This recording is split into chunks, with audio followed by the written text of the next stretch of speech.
কলকাতার অন্যতম জনপ্রিয় বিনোদন কেন্দ্র নিকো পার্কে আবারও ঘটল দুর্ঘটনা।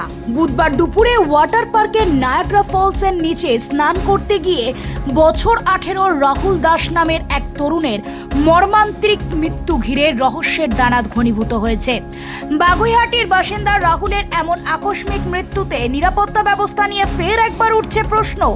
পুলিশ ও পার্ক কর্তৃপক্ষ সূত্রে জানা গিয়েছে, বুধবার সকাল প্রায় 11টা নাগাদ রাহুল তার 7 জন বন্ধুর সঙ্গে নিকো পার্কে আসেন।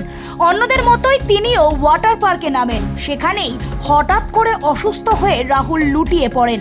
বন্ধুরা দ্রুত তাকে জল থেকে তুলে আনেন। পার্ক কর্তৃপক্ষের তরফে প্রাথমিকভাবে তাকে সিপিআর এবং অন্যান্য প্রাথমিক চিকিৎসা দেওয়া হয়, কিন্তু অবস্থার অবনতি হওয়ায় তড়িঘড়ি তাকে সল্টলেকের একটি বেসরকারি হাসপাতালে নিয়ে যাওয়া হয়।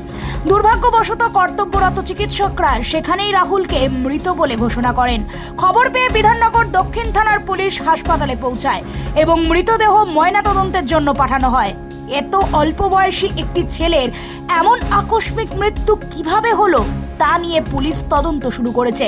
নাগাদ আমাদের এখানে 7টা বাচ্চা 18-19 ইয়ার্সের তারা আসেন এবং তারা ওয়াটার পার্ক এনজয় করতে শুরু করেন। 12:30 একটা নাগাদ তারা এই রাইডটা দেখছেন আপনারা, এটাকে বলে নায়াগ্রা ফলস। এখানে তারা জলের শাওয়ার আসলে সবাই নেয়, তারাও এনজয় করছিল।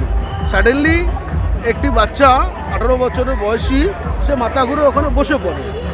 যখন মাথা ঘুরে বসে পড়ে, বাকি বন্ধুরা তাকে নিয়ে যখন নামাচ্ছিল স্টেয়ার্স দিয়ে, আমাদের স্টাফেরা যখন দেখতে পায় তারা ছুটে যায়, তাকে নিয়ে ইমিডিয়েটলি আমাদের ফার্স্ট এড সেন্টারে নিয়ে যায়।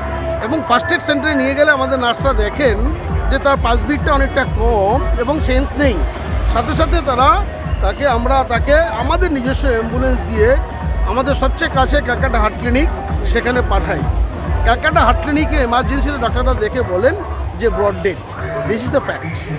উল্লেখ্য, এর আগেও 2012 সালে নিকো পার্কের একটি জয় রাইড ভেঙে অন্তত 15 জন আহত হয়েছিলেন, যা পার্কের রক্ষণাবেক্ষণ নিয়ে বড় প্রশ্ন তুলেছিল।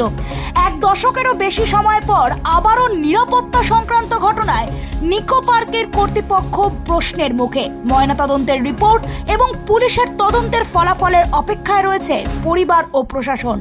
না নর্মাল চলছিল পার্কটা, ওরাও এনজয় করছিল, তারাও এনজয় করছিল। তার মধ্যে একজন আমাদের বলল যে কি হলো, হঠাৎ করে ব্ল্যাক আউট হয়ে গেছে, বসে পড়লো। যে ব্ল্যাক আউট হয়ে গেছে তার নাম আর বয়স? রাহুল দাস, 18 বছর।